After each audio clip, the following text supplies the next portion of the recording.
Elles sont parties à l'aube, les 2600 brebis du Mont-Lozère.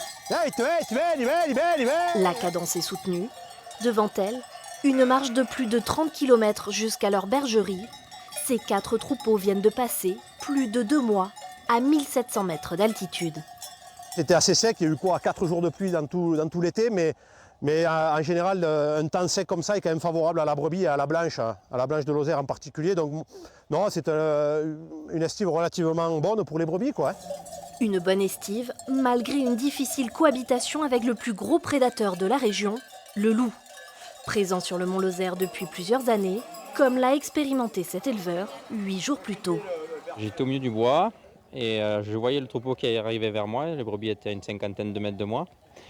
Et puis d'un coup, je l'ai vu passer à côté de moi, quoi. Il était à une quarantaine, 30-40 mètres. Il était entre moi et les brebis.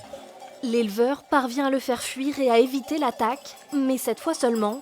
Au cours de l'été, le loup s'en est pris 4 fois au troupeau. Après 8 heures de marche, la bergerie est enfin en vue. Pas le temps de se reposer pour autant. L'heure est venue de trier et de compter les moutons. Le bilan tombe, 12 brebis mortes et une soixantaine manquantes, 2 fois plus de disparus que l'an passé et beaucoup plus de blessés pour le même nombre d'attaques. Les éleveurs s'interrogent.